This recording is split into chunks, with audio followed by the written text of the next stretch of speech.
مولایا صلی وسلم۔ عمومی طور پہ رشتہ داریوں کے اندر بعض رشتہ دار بہت تلخیاں دیتے ہیں، زندگی کے اندر زہر بھر دیتے ہیں، لیکن اگر کبھی وہ مجبور ہوں تو ان کی اعانت کریں، اور ان کا رویہ کچھ بھی ہو، زہرناک ہی ہو، لیکن آپ کا رویہ خوبصورت ہونا چاہیے۔ آپ مجھے اگر پوچھیں کہ سب سے بہترین صدقہ، سب سے افضل صدقہ کون سا ہے، تو سب سے افضل صدقہ جو مجبور ناراض رشتہ دار کو دیا جائے، جو رشتہ دار آپ کا شریک بن کے ہر جگہ پہ کھڑا ہوتا ہو، ہر خاندانی میٹنگ میں، ہر خاندانی ایونٹ میں آپ کے مخالف کھڑا ہوتا ہو، آپ کو نیچا دکھانے کی کوشش میں لگا رہتا ہو، اور کسی وجہ سے وہ کمزور پڑ جائے، مالی مشکلات میں مبتلا ہو جائے، اور آپ اس کی مدد کرنے کی پوزیشن میں ہوں، تو آپ کا نفس آپ کو کبھی بھی اس کی مدد کرنے پہ آمادہ نہیں کرے گا، آپ کا نفس روکے گا، آپ کہے گا کہ یہ تو ہمارا شریک ہے، تو سانپ کو دودھ پلائیں، اب تو اس کا سر پاؤں تلے آیا ہے، اس کو تو کچل دے، یہ تو میرا دشمن ہے، اس کو طاقت دوں۔ نفس کبھی بھی نہیں چاہے گا کہ اپنے شریک دشمن کی مدد کی جائے، لیکن سب سے افضل صدقہ وہی ہے جو ناراض رشتہ دار کو دیا جائے، اس لیے کہ اس میں نفس شامل نہیں ہوگا، اور جس عمل میں آپ کا نفس شامل نہیں ہوتا اس عمل سے تمہارا رب راضی ہوتا ہے۔ تو رشتہ داروں کے ساتھ سلوک اچھا کرنا، رشتہ داروں کے ساتھ رویہ خوبصورت کرنا، یہ تمہاری زندگی کا اسلوب۔ مجھے بتائیے اہل مکہ نے، حضور کے رشتہ داروں نے حضور کے ساتھ کیا سلوک نہیں کیا تھا؟ اوجریاں ڈالیں، کانٹے پھینکے، راہوں میں گڑھے کھودے، اذیتوں کے پہاڑ کھڑے کیے، اور کیا کیا مصیبتیں نہیں تھی۔ حضور شہر مکہ سے چلے گئے مدینہ المنورہ۔ اب جب فتح مکہ ہوا تو حضور جب تشریف لائے تو ناقہ پہ سوار ہیں، تو اب یہ تھر تھر کانپ رہے ہیں سارے رشتہ دار حضور کے، برادری کے لوگ۔ انہیں پتا تھا کہ آج ہمارا آخری دن آ گیا ہے، اور اگر بڑا بھی رحم ہوا تو کم از کم ہمیں شہر بدر تو کر ہی دیا جائے گا۔ اب حضور تشریف لائے، سب کو جمع کیا، کہا کہ بتاؤ میں تمہارے ساتھ کیا سلوک کروں؟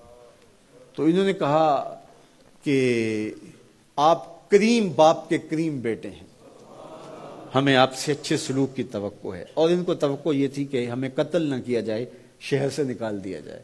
تو آقا کریم نے فرمایا اذهبوا انتم الطلقاء، جاؤ چلے جاؤ، میں تمہیں معاف کرتا ہوں۔ اور آج تم سے وہی کہتا ہوں جو حضرت یوسف علیہ السلام نے اپنے بھائیوں سے کہا تھا، لا تثریب علیکم اليوم، جاؤ چلے جاؤ، تم سارے آزاد ہو۔ اور حضور نے سب کو معاف کر دیا۔ معاشرے کے کمزور لوگوں کی حضور علیہ السلام مدد کرتے، ان کا بوجھ حضور اٹھا لیتے۔ دکھیوں کا، کمزوروں کا، لاچاروں کا بوجھ اٹھانے کا مزاج پیدا کرو، لوگوں کی ضرورتوں کو پورا کرنے کی کوشش کرو، اپنے کندھوں پہ بوجھ اٹھاؤ اور ان کا بوجھ ہلکا کرو، یہ مزاج پیدا کرو۔ یہ تمہارے نبی علیہ السلام کی سنت ہے۔ وہ چاہے تمہارا دشمن ہی کیوں نہ ہو، لیکن اس کا بھی بوجھ کم کرو، اس کا بوجھ اپنے ذمہ لو۔ جس کا کوئی کمانے والا نہیں، معذور ہے، اپاہج ہے، لاچار ہے، زیادہ بچوں کا بوجھ ہے، اور ذرائع آمدن تھوڑے ہیں، تو آپ کثیر العیال لوگ ہیں جن کا کوئی مددگار نہیں ہے، آپ ان کی مدد کرتے ہیں، ان کے کام آتے ہیں، آپ ان کے لیے کمائی کرتے ہیں۔ یہ بات ذہن میں رکھیے، کمائی کرتے ہوئے 3 نیتوں کا استحضار رہنا چاہیے، 3 نیتیں آپ کے ساتھ جڑی رہنی چاہیے، تو آپ کا کاروبار، آپ کا رزق کمانا بابرکت ہوگا۔ اگر چوتھی چیز جڑ گئی تو آپ کے کاروبار میں، آپ کے رزق میں پیچیدگی آنا شروع ہو جائیں گے۔ سب سے پہلی نیت آپ کے ساتھ یہ جڑی ہو، عموماً ہم سب کے ساتھ یہ نیت جڑی ہوتی ہے، اور وہ یہ کہ ہم اپنی ضروریات کو خود پورا کریں اور سوال کی ذلت سے بچیں۔ دوسرا مقصد، جو میرے زیر کفالت لوگ ہیں، وہ بچے ہیں، بیوی ہے، بوڑھے والدین ہیں، وہ چھوٹے بہن بھائی ہیں، یا جو لوگ بھی میرے زیر کفالت ہیں، ان کی ضروریات کو میں نے پورا کرنا ہے، اور اس کے لیے میں یہ رزق کما رہا ہوں۔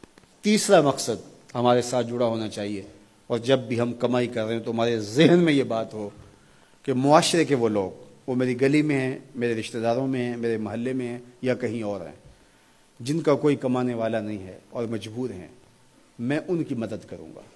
اللہ مجھے اس کاروبار سے، اس وسیلہ رزق سے اتنا عطا کر دے کہ میں اپنے بچوں کی کفالت بھی کروں گا، اپنی ضرورت بھی پوری کروں گا، اپنے والدین کی خدمت بھی کروں گا، اور معاشرے کے ان کمزور لوگوں کی مدد بھی کروں گا۔ وہ کام جن کے ذرائع نہیں ہوتے آمدن کے بلکہ اخراجات ہوتے ہیں، میں ان کاموں میں لگوں گا۔ مدارس دینیہ ہیں، مساجد ہیں اور دیگر ایسے کام ہیں، میں یہ خدمت کروں گا، اس لیے میں کما رہا ہوں۔ تو یہ رزق بابرکت ہوگا، اور آپ بیٹھے اپنے دفتر کی کرسی پہ ہوں گے، تمہارا رب تمہارے نامہ اعمال میں ثواب لکھا رہا ہوگا، فرشتے نیکیاں لکھ رہے ہوں گے۔ تو یہ سراسر دین ہے، یہ سراسر اچھائی ہے، نیکی ہے، عبادت ہے۔